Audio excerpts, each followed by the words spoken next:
Hello everyone, welcome to the explanation of the new earth. Like all of my paintings, I have a lot of intention set, primarily just to kind of be open and be the channeler or the bridge between, the unseen worlds and this one. That's why I participate and practice different forms of spiritual practices, meditation, and transcend my humanness as much as I can to access these worlds and let things come through that my brain can't necessarily put together, because our brains really are just computers. So bringing in new information takes practice and a suspension of the logical part of our brain. So with this painting, I wanted it to incorporate just where we're at on the planet and what information they want us to know. When I say they, it really is just other sentient beings of love, spirituality, God, earth, whatever you might believe. This is just my practice in my process. And this is kind of what was said to me and shown to me through this meditative process. So when I'm painting, parts of it are more like in trance, and this is incorporating kind of like where we are at right now in our human experience, in this collective consciousness of what we're holding on still, what we're healing, almost like a macroism, right? If that's a word. Of one human. A human would be more of a microcosmic perspective, and then this would be the macro view of an entity, and the entity exists as a collective, and the collective is us. So let's begin. It started out with the vision of kind of seeing that we were on this timeline of these old paradigms being, these belief systems. But belief systems are not just ideas. Paradigms are, behaviors that are so embedded in us. And they said they started an energetic laying down of this experience started with the dinosaurs, of this predator-prey kind of mentality.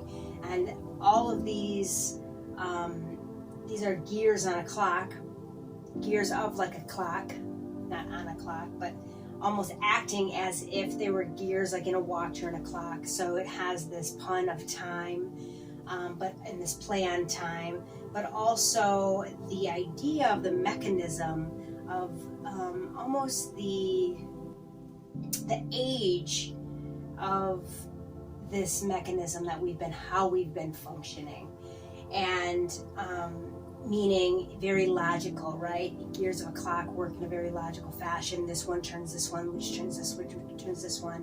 And they all have their part, and they all have their place. And so in that way, it's showing you there is this grand design in a way to where this perpetuated this, which is, kind of moving into more of a modern civilization, or civilization in general, and some of the things that we created and manifested as a collective, and then moving on that further still. But every single thing on this painting has a lot of meaning just like a microscope, you can start pulling in, and there's more information from spirit, and where you can pull out and see the bigger picture of tying them all together.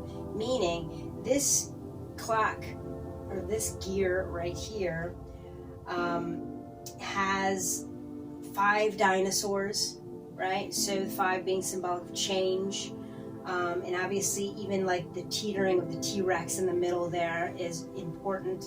And so you can see this, just even how we view the T-Rex is not necessarily how it truly was in the time. Like, we really see it in a very biased and skewed way, and not necessarily reality, but how we see the T-Rex is important. So recognizing that we see him as this king, and how he's the best predator and he dominates, and even that mentality and seeing things through that lens is part of this. and how we see plant eaters or how we see birds, but you can also, there's more here, so there's elements of this paradigm that are in the air, so in our thoughts, in our physical reality, which meaning how we function, and then even more terrestrial dinosaurs here of the land, meaning, you know, of the other side of being balanced and being partaking in the earth in a less violent way. So you have both the violence and the non-violence. And that started this energy system of perpetuating this, which again is the civilizations. And the civilizations, we have 3 different spin-offs. We have 3 different civilizations here that are represented. We have a Peruvian civilization from Machu Picchu, which is a civilization in the mountains of Peru. We have obviously Egypt here, or what it looks like to us now, not necessarily what it looked like then, because it was lush then, green, but that's how we're represented now.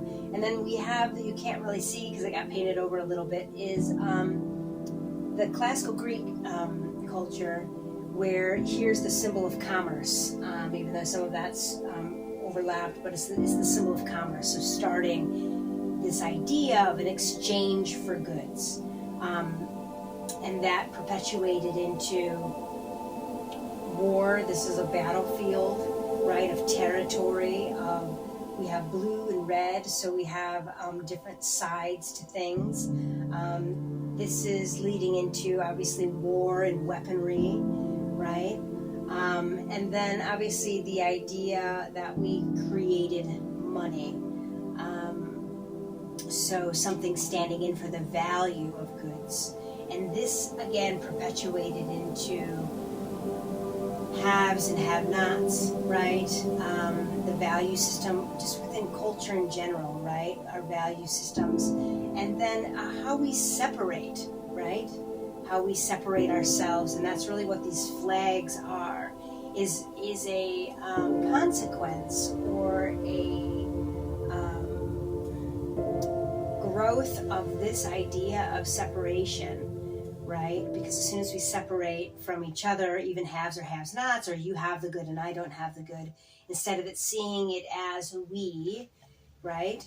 It perpetuates, we have to identify our differences. And that's where we are here. This is where we're at now. The central circle here is where we're at now.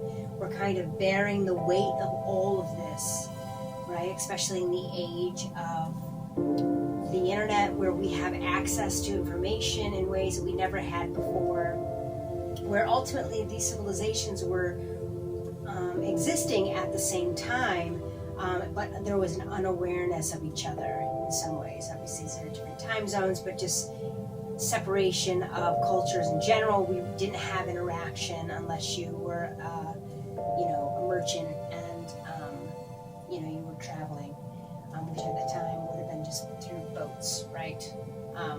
Anyways, so this perpetuated into even continuing to separate, to where, even though Canada, I live in Metro Detroit, but even Canada, even though it's like less than a mile from me, they're Canadian and I'm from the United States, and so there's this separation. And then we have all sorts of rules and regulations to keep that separation from continuing. And not to say that these are bad things, right? I'm not saying that, though that might be part of the tone that I'm showing you. That's not my intention. Partly it's about, this is a natural process, a natural progression. We are evolving, we're constantly evolving. And so now we're at a place where we look at, because we have all the information, and this is a very special time to be on this planet. I feel like a lot of ancient cultures have prophesized about this time that we're experiencing on Earth. And it's about this idea. It's about what we have done in the past and what we can do in the future, and what we're going to choose to do in the future. And I touch my heart here because that is the evolution. The evolution is in this space, is cultivating and integrating all of these aspects. And you're seeing that everywhere. And that's part of the positive symbolism of the gears here, is that they are working together and we're integrating, right? There's no more about separation. There's an overlapping. We are all of it. And that's part of this whole webbing around this tree. But this is where we're splitting. And not splitting in a destructive way, even though we're going to see it through that lens, because these are the lenses that we're seeing things through. And so in some ways, it's just being mindful that this is an old lens. So it's going to take intention and practice to not see what's happening through this lens of like destruction. Like, this is what we're healing as a people. And when I say people, I mean every human being on this planet. Doesn't matter the race, people in general. This is what we're all having to heal. And so this is the tearing. This is the where we have to stop the separation, because it doesn't make sense. It really doesn't make sense, even from a logical standpoint, from an emotional standpoint, from a spiritual standpoint. Separating ourselves from each other is really, it's a mental process. It's our brains, it's not our hearts that's doing this. So it's time to kind of take all of these overlapping, and we're handling it now. So this is kind of what this is the center circle here. And you can even see the weight. So even how the overlaying of these gears is over this main gear of like what is weighing on us now. A lot of it's this, some of it's this from these older cultures, and then perpetuating into what we've done with this to where we are now with all of these countries. And then here we are in the center, and it's, you know, it's not a gender truly, it's a figure. It could be a boy or a girl, it could be any age truly. And it's wearing the backpack, and on the backpack is the symbol of these gears again, and it's standing out on this precipice, right, of this point, this cliff, and it's looking out, and it's seeing to the left, obviously icebergs with a polar bear, and then a cityscape to the right. So it's having to hold and see this this polarization. Not only of the earth, but the polarization from this. It's like the backpack is like it's almost like the emotional baggage, right? And this is what's so crazy about this time. And again, being mindful that if we're looking at it through this negative lens of haves and have-nots, of disparity, of victimization, right? That's all of this that can be seen through that lens. You might see this scenario as dusk, right? Like it's the end of times, like we are all gonna die, or this is like the end of something, and it is the end of something. So there is a grieving period, but Spirit really is saying this is actually dawn. What's happening now is dawn, meaning it's the beginning of something. And so focusing on that, we are actually beginning something quite beautiful, actually, right? Quite beautiful. And though, yes, we have to bear the weight of our ancestors and of ourselves and carrying these things, murder in the name of things, or just, you know, like hurting others, right? Separating us from each other. Now we're in a place where we can see all the information and we can say, that doesn't make sense. I am you, you are me. Doesn't even feel good to do that from a healthy perspective, right? Let's create a system and a world where we can integrate all of these things. And that's what we're at now. But here's what's so funny, or not funny, but interesting, is this is where there's something exploding, right? And breaking up this mechanism. Now, I try to demonstrate it as it's something that we might not understand, because we can't really understand it. Partly it's part of, it's always been meant to kind of break up right now. I mean, that's what Spirit was saying to me. It's been meant to be breaking up right now. So in that way, it's not an imperfect time. But it is a power beyond us, and it is part of us as well, right? It's a part of us and beyond us. It's bigger than us, bigger than the human experience. And it's part of where we are in the galaxy and things like that, they say, and this even time itself is a very weird concept to Spirit anyways. But how we experience it is just know that it's meant to have always been right now, and it is breaking up. And it's not, nothing bad is happening. It's part of this progression. We need to see the separation. We need to see the paradigm so we can see what's not working. And that is a hard part for even a human being to heal from, when you have to take responsibility and swallow that you might be the one that's the problem, or you might be the one that's the jerk, right? We've all had to do that in our relationships maybe. And so now we're doing it on a macro scale, where we're having to look at these systems in general, us as a collective in general. And what do we do? And how do we solve this, right? I mean, part of the solution, and that's kind of what we're doing moving forward to the right side of the painting, is this tree. Now, the tree itself is, it's almost the tree, it is representative of the tree of life. And with that, it has tons of mystical and spiritual implications, and it's meant to. So my words are going to be very limited. And my words are very limited in general of what this experience is, because you're meant to experience this painting, right? You're meant to feel it, see what's actually happening, and feel what's happening. In some ways, you can see at a bigger scale of what this awakening process is on the planet. So we have the tree, it's a tree of life, and it is helping pull away this gear, right?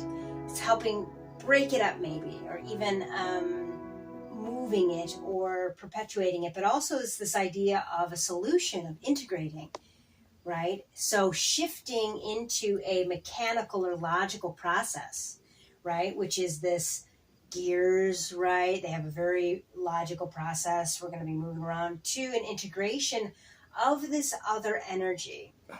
And I feel like that's part of what's happening here, is an integration of our minds and our hearts, because we have recognized on a grand scale that we can't just be intellectual beings. That has created a mental health crisis throughout the world, because we can't ignore our hearts. And we've learned that, or we're learning that now, that our emotions, no matter what your gender is, right, are important. Our experiences are important. And that's why we're having this huge influx of mindfulness and mental health practices. And it's now becoming a modern day, vocabulary that we use, an everyday vocabulary that we use.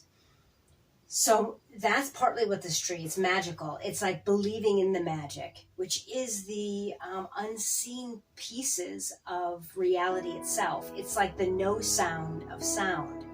For those of you that know what I mean, meaning like to have sound, we have to have the absence of sound. So we have to, in our integration of creating new systems, we have to incorporate this space. We have to incorporate the silence. And that's a symbol for what I'm talking about, because we can't even talk about it in some ways, because it's very hard to nail down silence when you're talking. Do you get what I mean? But it is the magic, it is the mystery, it's the spirit. It's like literally the beauty behind the sunset. Now I can try to describe to you why it's beautiful, but I'm getting an emotional response from it, right? It's a full body experience, and that's what this is about. So moving forward, we're integrating that process into the earth and embodying this partnership we even have with the earth itself, recognizing the life force in everything. And life force in everything, to me, is a sacred thing. And moving forward, right, as we move forward, we begin to expand into an awareness of other sentient beings or other beings that might be alive in this universe. And I feel like in some ways they're telling us that as we're doing this, we are going to become more and more familiar with beings from other planets. And that's partly what this being is up here, that have been through what we've been through, this process of technology, of spiritual and emotional evolution, of experiencing polarity, of experiencing duality, some people call it, and looking back and helping us truly with this process. Because pain is not an easy thing to heal, especially when you think it's outside of yourself, right? And so even though this is an overall picture, I'm very passionate about that process, partly because I have to do it myself just to even bring in this and even paint the paintings that I do, is I have to heal myself and integrate all of these things. Like, it has to start with us first individually to create more of a collective with that kind of behavior. So we move forward. We have Andromeda Galaxy. We have the Milky Way Galaxy. They're supposed to, or they will, hit each other in the future. But I think we're misunderstanding what's happening. Truly, like our lens is a little skewed. It's a little very linear and very not understanding the physics of actual reality. It's very young. It feels very young, and that's what they tell me. Some of the understanding of our physics is very young, and so it's very like A plus B equals C, and we're just beginning to understand how we affect reality, even with our thoughts and our feelings. And we're going to be moving more into that space of recognizing the power that we have within us by embodying light and form, and start manifesting and creating a world in which we really want and love, one with compassionate action, one with love at the front of everything that we do. For those of you that I have lost, because I love physics, that was one of my first loves this lifetime. So that's kind of foretelling of some things that are going to affect us in the future. But right now it's about really feeling and embracing the magic all around us. Nothing bad is happening. It is the tree of life. So the tree is this. It's this whole thing. It's embodying this idea. The tree of life is our process. And this is kind of where we are right now. I feel like I'm a newscaster. I have to kind of stop and pause because I need to express to you that sometimes my paintings are teaching me lessons. So this is where I stopped the painting and I thought I was complete right here. You see it here. But through conversation with my sister Brenda and just feeling like something was off, it wasn't finished, I had to figure out what it was that spirit and the painting itself was trying to tell me. So through the conversation and through meditation and through dreams, I had to figure out what it was that I was missing. It was in the upper left corner here, and it was unknown to me, so it came through as space. So the space is the ultimate void, or the ultimate womb where things are created. So I had to go into that space. So within my own being, I had to reconcile basically the purpose of life. So I had to go within my own understanding of my own life and my own lessons. Why do bad things happen? Why did this occur? And I had to resolve some of that within myself so I could understand the tree of life, the purpose of life, the meaning behind it. Because our future is here now, right? The new earth is here now. And from a dimensional standpoint, we're experiencing it all now, but it's almost like it needs to be revealed to us. So heaven is on earth, but it has to come through our own lens. And in seeing it through our own lens, we create it. It's part of that kind of philosophy. So I had to really explore, and I had to let go of old stories within myself, resentment, anger, so I could even see the end which is also the beginning. And that's the place that we're in right now. And that was the piece that I was missing in the painting. I had to channel another painting, and that's this one here, and to express what it was that I was missing, and it has something to do with the energetic system of the grid on the planet, and that energetic grid on the planet that's connected to the universal grid, and how that's shifting based on our position within our galaxy. And so that's partly why the galaxies are here too. But on top of that, you see this dragon, and this dragon is upside down. So we're in the age of miracles, so things are not as they seem. So what is up is down. So the tree of life, it's both, right? It's up and down. You can flip it upside down. It's the paradox, and it's the closest thing we can come to truth is when we hold both simultaneously. So we hold both birth and death at the same time. We hold two polarized ideas at the same time. That's the closest thing to the energy of what this is. And the dragon is that magic, is that creativity, is that is very hopeful, right? It is magical and really opening up our minds and hearts to the idea that things aren't as they seem, and we are way more powerful than we even thought we were. So I needed this piece to even get to the webbing. But you can see this weaving of this web behind here. It's basically about like weaving reality, weaving our even understanding of what we experience as this reality is very misunderstood, but there's magic. It's all here. And so there's this weaving and reweaving that's happening right now. And so I felt like, this was a perfect representation. I have some purples and pinks, yellows and golds and blues in the grid here, representing, the primary colors, basically the building blocks of this reality, and how we experience it, how we see it, how we feel it. Because colors are frequencies, and frequencies have sounds. And then with the webbing itself, it had to be a hexagon. It had to be six-sided shape.